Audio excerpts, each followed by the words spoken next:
Assalamualaikum warahmatullahi wabarakatuh. Bismillahirrahmanirrahim. Pertama,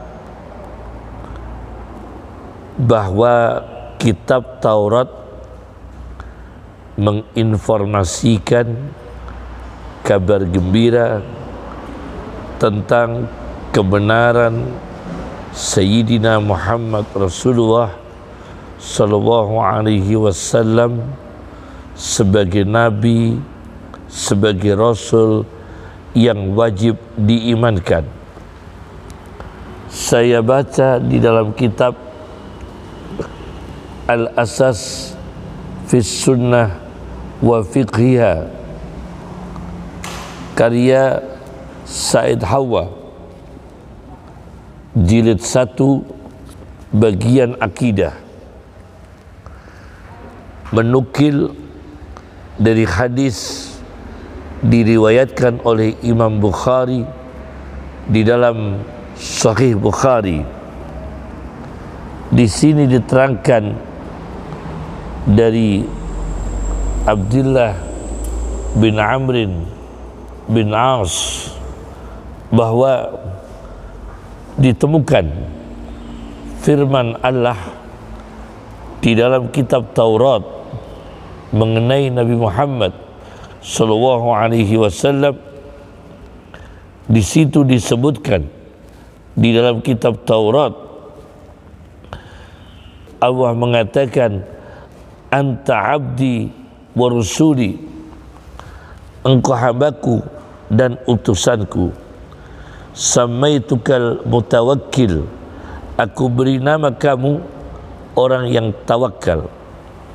Laisa bifaddin, Muhammad Rasulullah tidak keras hatinya, wala ghalidin, dan tidak kasar, wala sakhabin bil aswaq, dan tidak pernah teriak-teriak di pasar.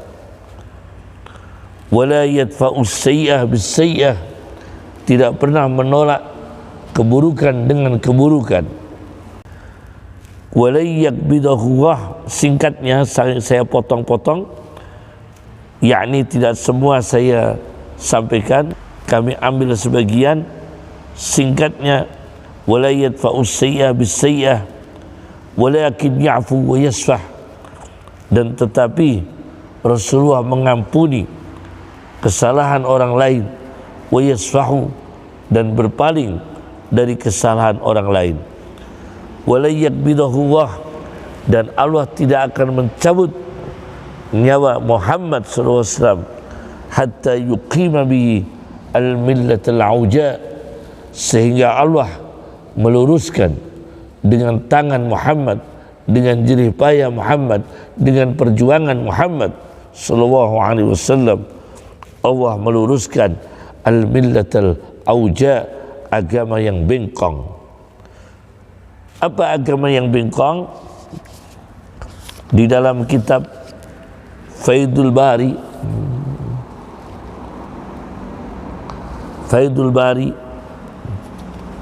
Syarah Sahihul Bukhari, Faidul Bari, Syarah Sahihul Bukhari, karya Profesor Dr. Ahmad Umar Hazim dari Al-Azhar, di jilid 11 halaman 6407 6408. Yang dimaksudkan dengan agama yang bengkok ialah millatul kufri, agama kufur. Allah meluruskan agama yang bengkong, yakni agama kufur, melalui Muhammad sallallahu alaihi wasallam. Bi ayyaqulu la ilaha illallah, sehingga mereka mau mengucapkan la ilaha illallah.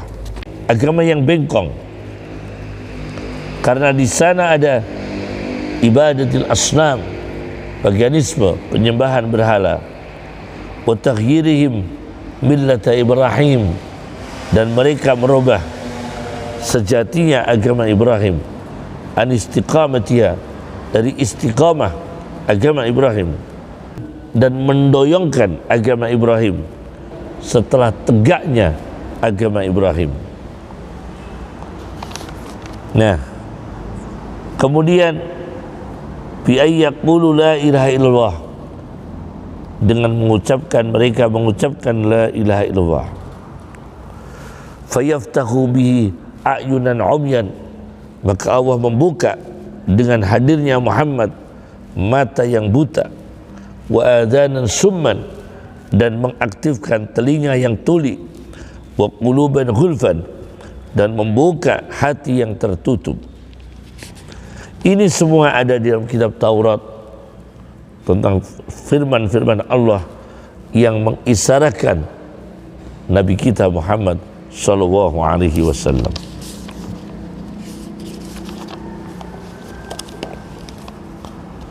Kedua, informasi atau bisyarah, berita gembira kebenaran Nabi Muhammad SAW dalam kitab-kitabnya orang Nasrani. Ini kita bongkar sebagian isi kitab Nasrani telah mengisyaratkan Nabi Muhammad sallallahu alaihi wasallam.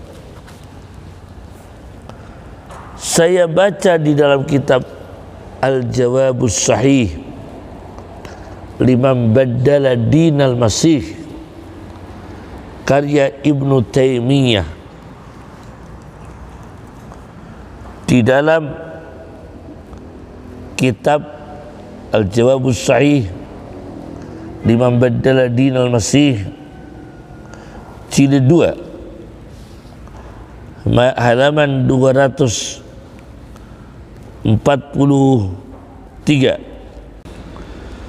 Di dalam kitab Ibnu Taimiyah Al-Jawabus Sahih liman baddala dinal masih, jilid 2 halaman 243, mengutip dari kitabnya orang Nasrani. Ini kitabnya orang Nasrani, sudah tua kitab ini, dibeli ayah saya. Ini kitabnya orang Nasrani, Perjanjian Lama dan Perjanjian Baru, edisi bahasa Arab. Di dalam bab kitab bagian Yesaya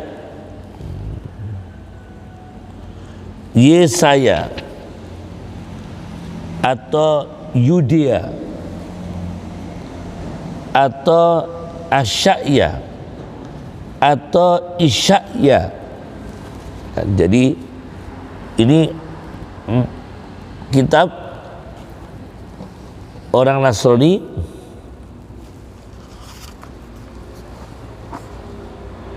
Al-Kitabul Muqaddas, ay kutubul ahdil qadim wal ahdil jadid, kitab-kitab perjanjian lama dan perjanjian baru. Bagian Asya'ya atau Yesaya atau Yudea, bab 9 ayat 6 ayat 7. Di sini disebutkan ada anak laki-laki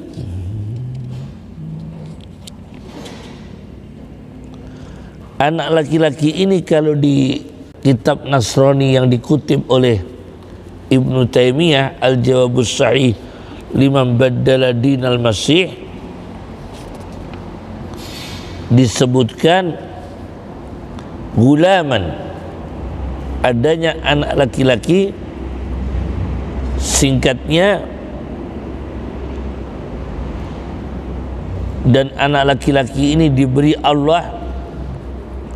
Dalam ayat ini disebutkan alladzi riyasatuhu ala atiqaihi wa baina mankibaihi, bahwa kepemimpinannya anak laki-laki di atas dua pundak dan antara dua bahu, di atas dua pundak dan antara dua bahu.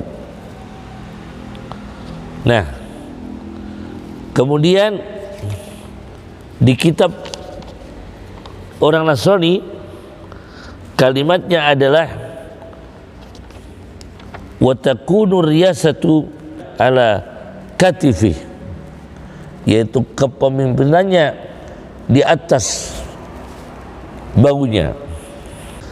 Di sini ndak, di kitabnya orang Nasrani wa yud'a ismuhu ajiban, pemuda ini dipanggil dengan ajiban, orang yang mengagumkan.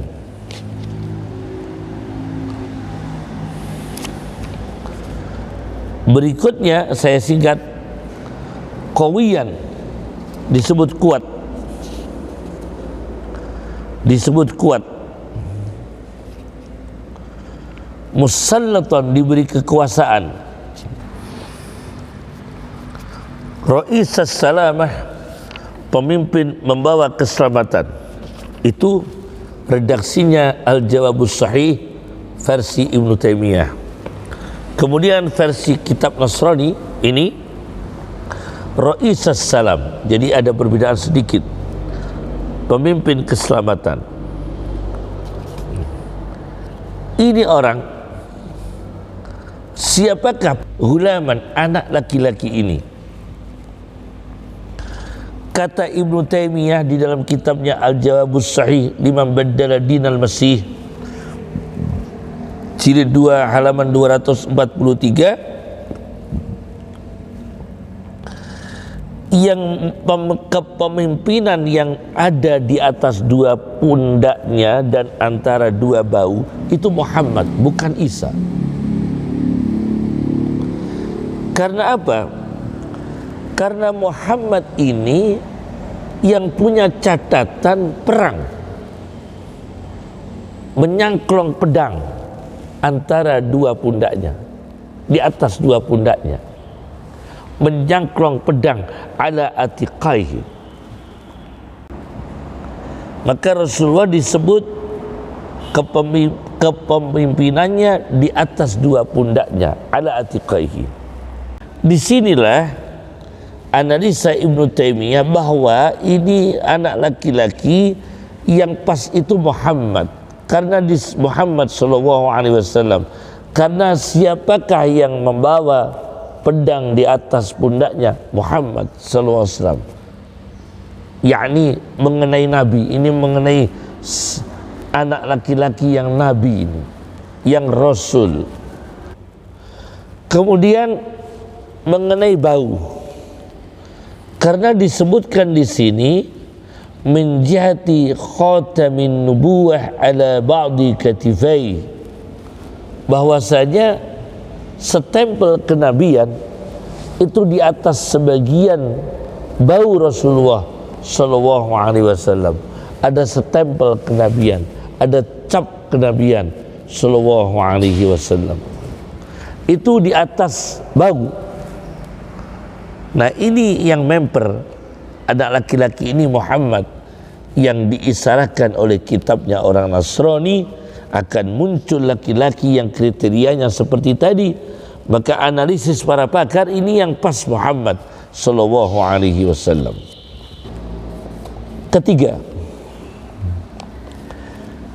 Isa alaihi salam, atau yang terkenal dengan Yesus, dengan tegas informasi dari Al-Quran bahwa Isa alaihi salam yang dikenal dengan Yesus mengumumkan, mendeklarasikan bahwasanya akan datang setelah aku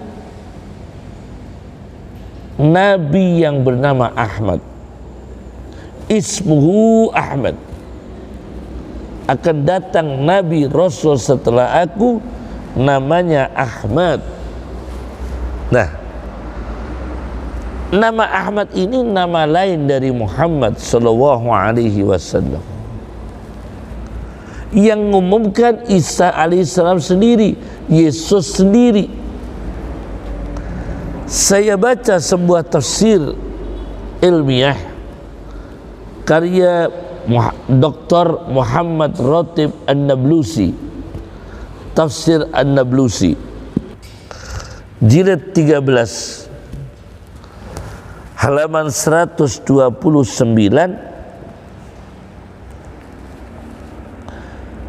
Di sini disebutkan faqad warada ismun Nabi sallallahu alaihi wasallam, maka telah datang nama Nabi di kitab suci mereka yang penganut Injil.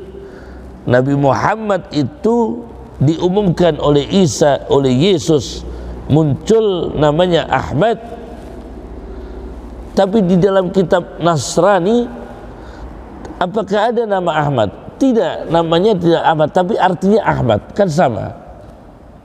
Kalau Nabi Isa akan datang setelah aku, Rasul yang bernama Ahmad. Di dalam bahasa kitabnya orang Nasrani adalah Parakletos. Parakletos atau Faraklit. Faraklit. Faraklit ini kata Dr. Ratib An-Nablusi ay Ahmad, artinya Ahmad. Artinya Ahmad, Faraklit itu. Saya memuji, sangat memuji kepada Allah, lebih memuji kepada Allah. Ahmad termasuk tafdil. Kemudian Ratib An-Nablusi mengatakan Faraklit ini mengisyaratkan Ahmad karena arti Faraklit atau Parakletos ay Ahmadu, yang sangat memuji. Apa bedanya Ahmad dengan Muhammad? Dalam Al-Quran kata Muhammad 4 kali, sedangkan kata Ahmad nama Nabi 1 kali. Nah, Ahmad ini kata Profesor Dr. An-Nablusi adalah menjelaskan memuji, yaitu jenis anna Nabiya sallallahu alaihi wasallam aksarun nasi hamdan lillah, sesungguhnya Nabi Muhammad SAW manusia yang paling banyak memuji kepada Allah Azza wa Jalla, Maha Mulia dan Maha Agung. Ini sangat memuji, berarti nau jenis. Fahuwa yubayyinu nau. Sedangkan wa amma Muhammadun, dan adapun nama Muhammad, fahuwa yubayyinu nau wal kam. Nama Muhammad menunjukkan arti macamnya, jenisnya dan kuantitasnya, jumlah.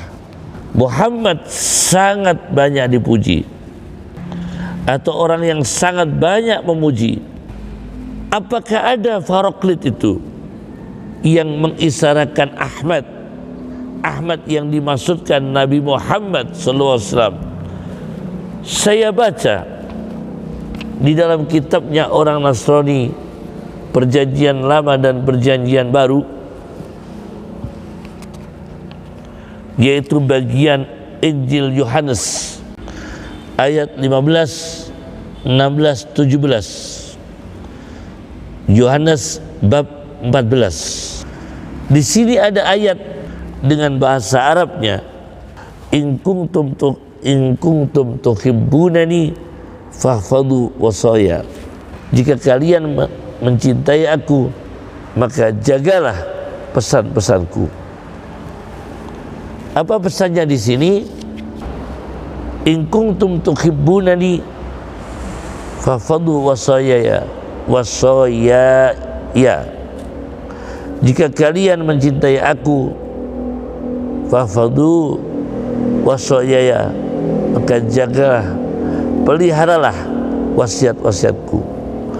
Dilanjutkan, di sini ada ayat bahwa Nabi Isa ini mencari mengharapkan dari Allah, aku minta kepada Tuhan, dan Allah memberi kalian muazziyan akhar, seorang nabi, seorang rasul yang menghibur kalian yang lain, liyamkusa ma'akum ilal abadi, dan orang ini akan bersama-sama dengan kalian ilal abadi, sampai selama-lamanya, ilal abadi, sampai selama-lamanya, yaitu iman kepada Muhammad Rasulullah SAW sampai selama-lamanya. Redaksinya adalah muazziyan, Rasul yang menghibur orang dan berdiam diri bersama kalian umat manusia selamanya, sampai kiamat tidak ada nabi lagi. Di sini disebutkan Ruhul Haq, ini versi kitab Nasrani yang Al-Kitabul Muqaddas. Ruhul Haq alladhi la yastati'ul alam ayyakbalah, ruh dari Allah yang maha benar, yang alam tidak akan mampu menerimanya. Banyak orang-orang menolak Muhammad SAW, banyak bangsa menolak Muhammad Rasulullah SAW, li'annahu la yarah, karena merasa tidak pernah melihat Muhammad, wala ya'rifuh, dan merasa tidak kenal Muhammad. Tetapi kata Yesus, kata Isa, pesan kepada umatnya, wa amma antum fata'rifunahu, dan adapun kalian umatku, kata Isa, kata Yesus, fata'rifunahu, kalian sudah mengenal Muhammad, li'annahu makisun ma'ikum, karena Muhammad telah bertempat tinggal, berdiam diri bersama kalian, wa yakunu fikum, dan sudah berada di tengah-tengah kalian, kalian tinggal mengimankan. Nah, di sini di dalam Idharul Haq, sebuah kitab kristologi seperti kitab Al-Jawabus Sahih liman baddala dinal masih, juga kitab kristologi. Ini kitab kristologi dari India, Idharul Haq, karya Rahmatullah Al-Hindi, kawan dari Kiai Haji Hashim Asy'ari di Mekah.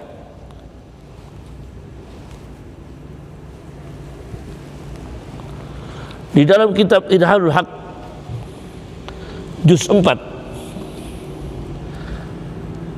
halaman 1185,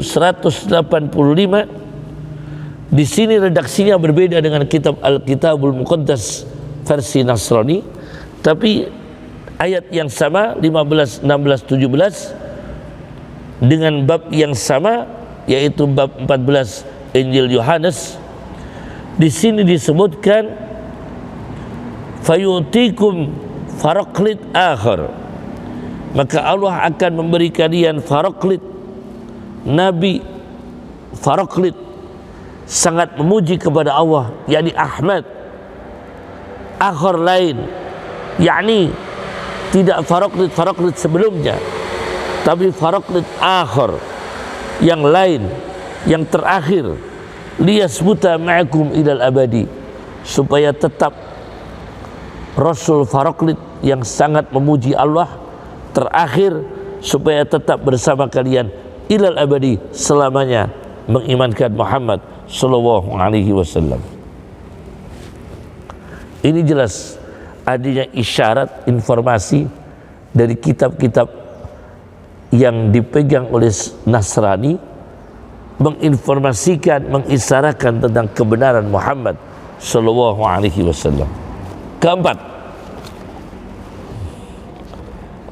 ialah ajakan Muhammad Rasulullah sallallahu alaihi wasallam pada tokoh Nasrani, tokoh Yahudi, dan sebagian mereka akhirnya menerima Islam, menyadari, menerima Muhammad sallallahu alaihi wasallam, menyadari kebenaran Muhammad sallallahu alaihi wasallam. Saya baca di dalam kitab Ar-Rahiqul Makhtum,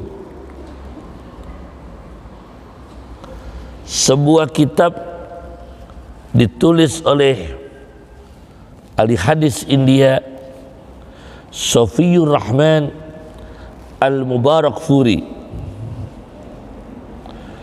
pengisi seminar dan kuliah di berbagai negara termasuk di Amerika Serikat. Sofiyur Rahman Al-Mubarakfuri, judul kitabnya adalah Ar-Rahiqul Makhtum, artinya nektar yang disegel. Nektar yang disegel. Di halaman 320-321 tentang surat Nabi Sallallahu Alaihi Wasallam kepada tokoh Nasrani, Raja Ethiopia An-Najasi, namanya adalah Ashamah bin Aijar. Namanya adalah Ashamah bin Naijar. Ashamah bin Naijar. Surat ini pada tahun ke-7 Hijriah. Surat ini diriwayatkan oleh Al-Baihaqi, satu. Kemudian diteliti lagi oleh Dr. Humaydullah di Prancis. Nah, saya sebutkan ini, surat Nabi mengajak kepada Raja Najasi Ashamah bin Aijar, pemimpin Ethiopia yang Nasrani. Nabi mengatakan, wa ad'uka bidi'ayatil Islam, dan aku mengajakmu dengan ajakan Islam. Fa inni ana rasuluh, maka sesungguhnya saya adalah utusan Allah. Fa aslim taslam, maka Islamlah kamu akan selamat. Kemudian ayat Al-Quran dibaca, ya ahlal kitabi ta'alau ila kalimatin sawa'im bainana wa bainakum. Wahai ahli kitab Yahudi Nasrani, kemarilah pada kalimat yang sama antara kita dan kamu dan antara kamu sekalian. Alla na'budu illallaha, tidaklah kita menyembah kecuali kepada Allah, wala nusyrika bihi syai'a, dan tidak menyekutukan apapun dengan Allah, wala yattakhidha ba'duna ba'dun arbaban min dunillah, dan tidak menjadikan sebagian di antara kita pada sebagian, tidak dijadikan Tuhan, tidak dipertuhankan dari selain Allah. Fa in tawallau, maka apabila mereka berpaling tidak mau bertauhid, faqulu, maka katakan wahai umat Islam kepada mereka, faqulu, maka katakan wahai umat Islam kepada mereka, faqulu ishhadu, bersaksilah kalian, bi anna muslimun, bahwa dengan sesungguhnya kita ini umat Islam. Ini surat riwayat Baihaqi. Kemudian hasil penelitian Dr. Humaydullah dari Prancis, di sini disebutkan, wa inni ad'u ilallah wahdah, dan sesungguhnya aku mengajak kepada Allah, hanya satu Allah, la syarikalah, tidak ada yang menyekutukan Allah, wal muwalat ala ta'atihi, dan loyalitas atas taat kepada Allah, wa antattabi'ani, kamu ikuti aku, wa tu'mina billadzi ja'ani, kamu imankan wahyu yang datang kepada aku, fa inni Rasulullah, maka aku utusan Allah.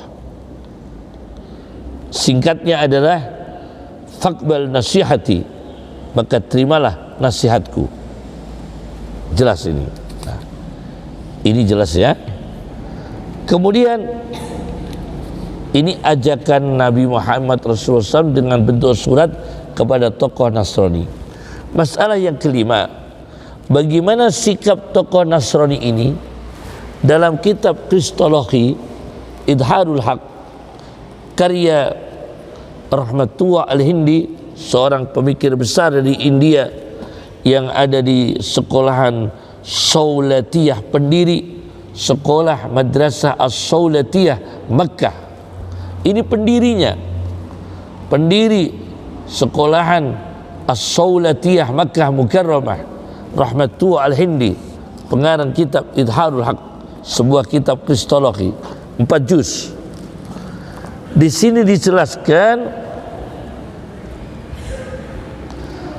di juz 4 halaman 188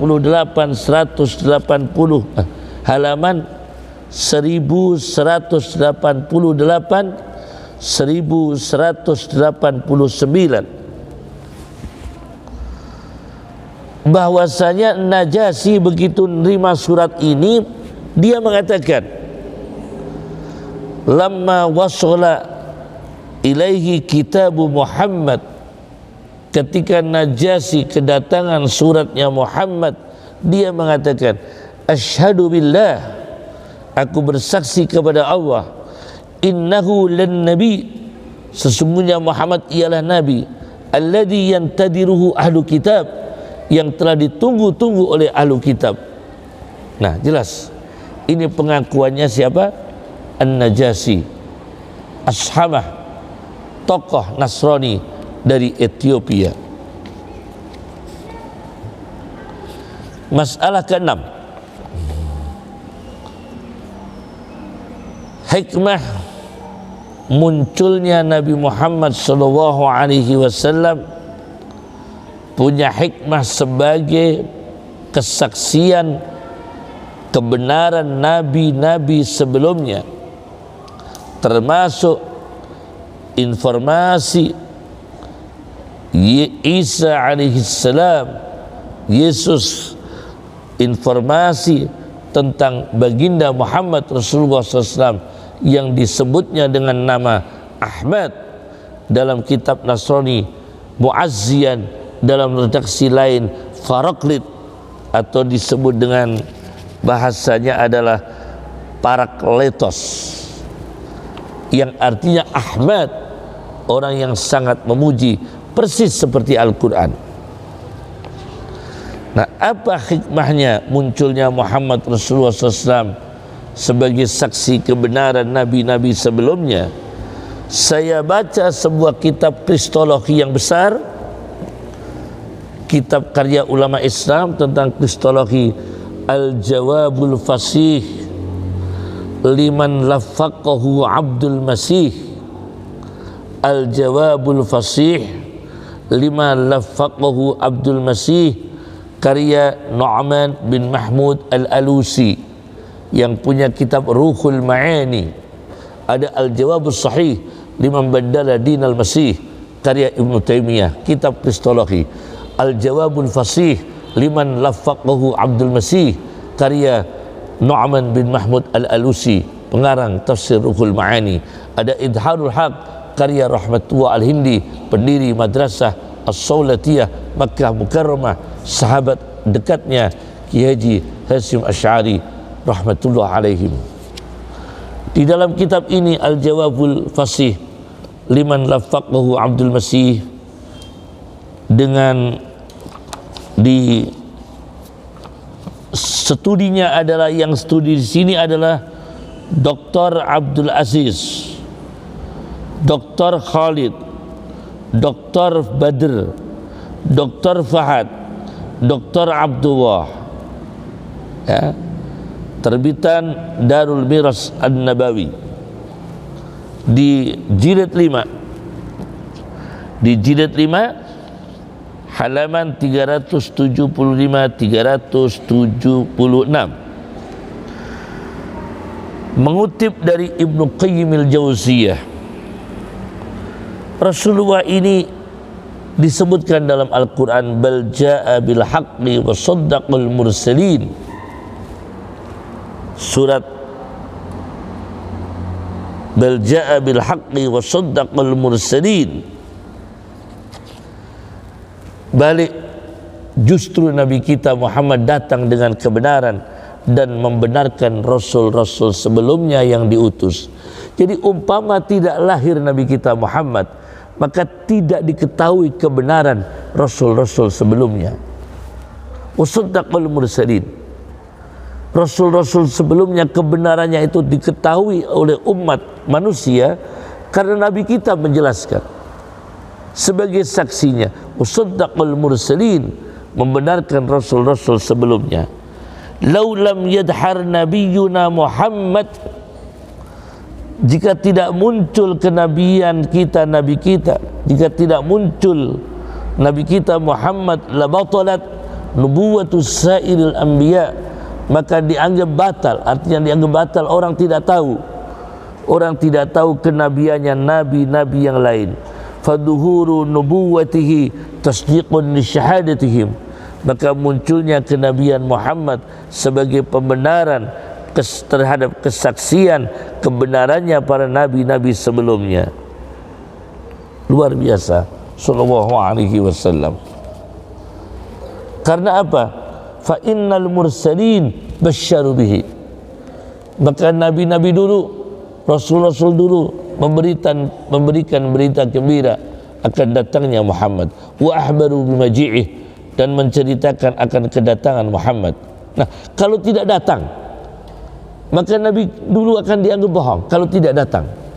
Famaji'uhu huwa nafsu sidqi khabarihim, maka kedatangan Nabi Muhammad, munculnya Nabi Muhammad itu justru sebagai bukti kebenaran informasi-informasi nabi-nabi dulu, termasuk yang diinformasikan Isa alaihissalam akan munculnya Muhammad dengan nama lain Ahmad sallallahu alaihi wasallam. Nah, maka kesimpulannya, fa'adatullahi azza wa jalla fi rusulih, kebiasaan Allah azza wa jalla di dalam para rasulnya, annas sabiq yubashiru bil lahiq, yang dahulu, yang lebih dulu memberitakan gembira akan munculnya nabi yang menyusul. Wal lahiq yusaddiqus sabiq, dan nabi yang menyusul, yang datang terakhir, yang berikutnya membenarkan informasi nabi sebelumnya. Wal lahiq yusaddiqus sabiq, membenarkan yang dahulu, membenarkan nabi yang sebelumnya, yang mendahuluinya. Subhanallah. Inilah yang bisa saya sampaikan. Assalamualaikum warahmatullahi wabarakatuh.